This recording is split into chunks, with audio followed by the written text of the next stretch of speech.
আজি আমাৰ কামৰূপ জিলা ভিত্তিত যিখন মাধ্যমিক শিক্ষক কৰ্মচাৰী সন্থা আছে তাৰ দ্বিবাৰ্ষিক অধিৱেশন অনুষ্ঠিত কৰা হৈছে আমাৰ ইয়াতে মাধৱদেৱ হাইস্কুলত।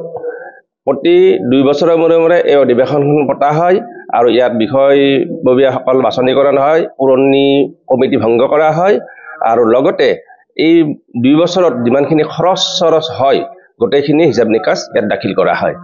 তাৰোপৰি আমাৰ শিক্ষকসকলৰ যিবিলাক অভাৱ অভিযোগ এই আটাইখিনি এই চেগতে আমাৰ যিটো অধিৱেশন ইয়াতে পৰ্যালোচনা কৰা হয় আৰু শিক্ষক কৰ্মচাৰীসকলৰ যিখিনি অসুবিধা ৰাইজৰ আগত অৱগত কৰা হয় আৰু চৰকাৰৰ ওচৰত এইটো দাখিল কৰা হয়। যিয়ে নহওক আমাৰ মাধৱদেৱ হাইস্কুলত এইবেলি আমাৰ সম্পাদক ডাঙৰীয়া নৱকুমাৰে আমাৰ ইয়াতে অনুষ্ঠিত কৰাৰ কাৰণে মনস্থ কৰিছিল। সেই আৰু ময়ো অভ্যৰ্থনা কমিটিৰ সম্পাদক হিচাপে যত পৰনাস্তি চেষ্টা কৰিছো এইখন যাতে অধিৱেশনখন সাফল্যমণ্ডিত কৰিব পাৰো।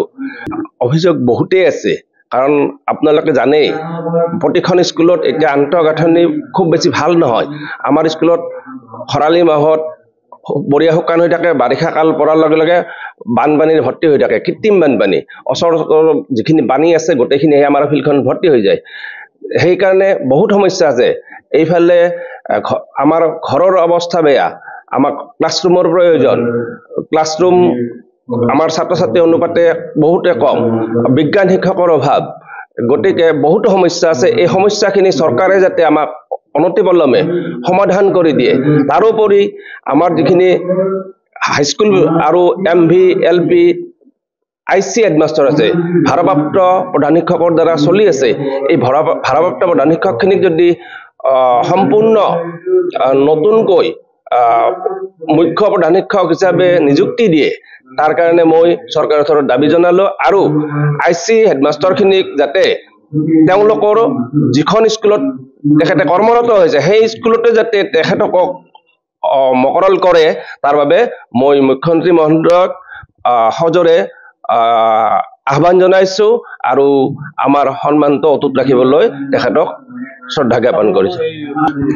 আমাৰ ইয়াতে 83খন স্কুল আছে, আমাৰ উত্তৰ পাৰৰ ফালৰ পৰা আৰু দক্ষিণ ফালৰ পৰা।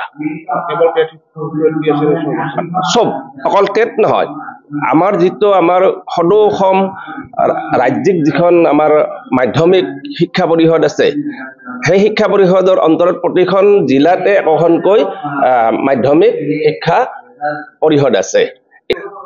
এতিয়া আপোনাৰ চাওক, আমাৰ কম্পিউটাৰ আছে, কম্পিউটাৰ শিক্ষক ৰাজীৱ গান্ধী যোজনাৰ আণ্ডাৰত আছিল, কিন্তু তেওঁ এতিয়া চাকৰি গ'ল, তেওঁ এতিয়া নাই। আমাৰ কম্পিউটাৰ শিক্ষক নাই।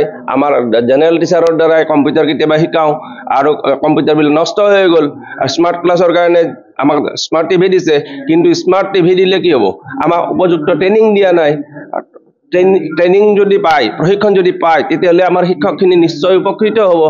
আৰু চতুৰ্থ শ্ৰেণীৰ কৰ্মচাৰী, আমাৰ স্কুলতে 3জন চতুৰ্থ শ্ৰেণীৰ কৰ্মচাৰীৰ পদ আছে, মাত্ৰ এজন দিছে, 2জন খালী হৈ আছে। আনফালে বিজ্ঞান শিক্ষকৰ অভাৱ, বিজ্ঞান শিক্ষক নাই আমাৰ। তাৰ ফলত আমি বহুত কষ্ট পাইছোঁ, ছাত্ৰ ছাত্ৰীসকলক উপযুক্ত শিক্ষা দিব পৰা নাই। আৰু আন্তঃগাঁথনি হিচাপে যদি বিদ্যালয়বিলাক সুস্থ কৰা হয় তেতিয়াহ'লে নিশ্চয় আমাৰ অসমীয়া মাধ্যমৰ ছাত্ৰ ছাত্ৰীসকলে বহুখিনি সুফল লাভ কৰিব।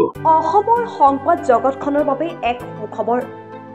নৰূপ নসাজেৰে প্ৰায় 30 বছৰীয়া অভিজ্ঞতাপুষ্ট সাপ্তাহিক কবচ পুনৰ এবাৰ ৰাজ্যৰ মাজলৈ। স্বত্বাধিকাৰী প্ৰণীতা কলিতাৰ দ্বাৰা প্ৰকাশিত আৰু অমৰজ্যোতি প্ৰিণ্টাৰ্ছ, গুৱাহাটী কমাৰ্চ কলেজৰ বিপৰীত ফালে মুদ্ৰিত। আমাৰ ঠিকনা মুখ্য কাৰ্যালয় অসম ফৰেষ্ট স্কুল, হৰিমন্দিৰ পথ, গুৱাহাটী আৰু অস্থায়ী কাৰ্যালয় কলিতা মাৰ্কেট, বিজয়নগৰ, কামৰূপ, অসম। মোবাইল নং 9435114666 আৰু 7024722813। Mail ID probhatiahom@gmail.com।